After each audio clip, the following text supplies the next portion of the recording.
मित्रांनो नमस्कार.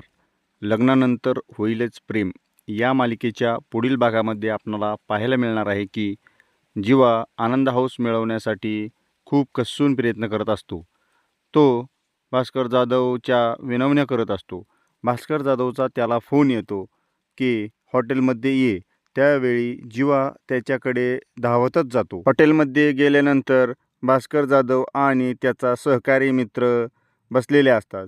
त्यावेळी जीवा त्याच्याजवळ उभा राहतो आणि भास्कर जाधवकडे पाहून म्हणतो, मी असं काय केलं पाहिजे की तुम्ही मला आनंद निवास परत देता. त्यावेळी भास्कर जाधव आपल्या कपामधील चहा आपल्या बुटवर सांडतो आणि म्हणतो, हे पुसून घे. जीवाला खूप वाईट वाटते, परंतु आनंद निवास मिळवण्यासाठी तो कोणतेही काम करण्यासाठी तयार होता. जीवा आपल्या खिशातील रुमाल काढून त्याच्या बुटावरील चहा पुसण्यासाठी तयार होतो आणि चहा पुसू लागतो. त्यावेळी विक्रम देशमुख यांचा मुलगा आपल्या पायाशी आहे असं आपल्या सहकाऱ्यांना सांगत भास्कर जाधव त्याची हिनवणी करत असतो.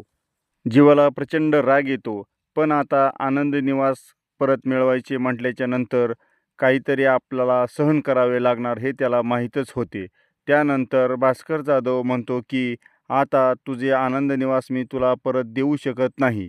यावरती जीवा म्हणतो, का असं का?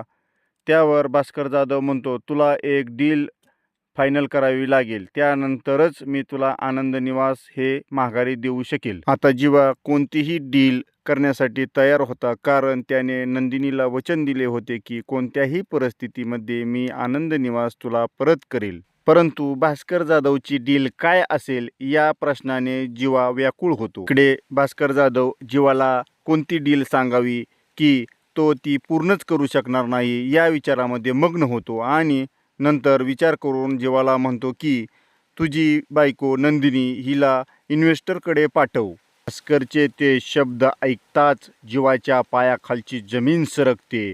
जीवा रागामध्ये लालबुंद होतो आणि उठून भास्कर जाधवची कॉलर पकडून त्याला खाली पाडतो आणि बेदम मारहाण चालू करतो.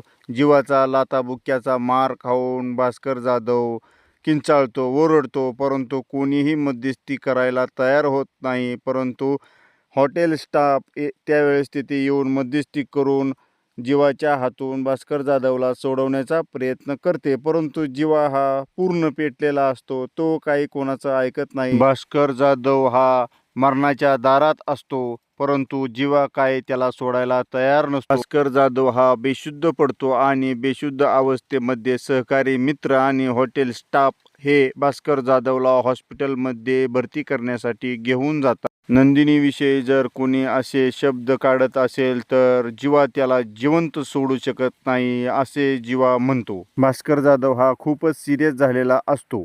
भास्कर जाधवला केलेली मारहाण यामुळे जीवावर कोणती कायदेशीर कारवाई होणार की काय आणि जीवाला पोलीस पकडणार की काय हे पाहणे खूपच इंटरेस्टिंग ठरणार आहे.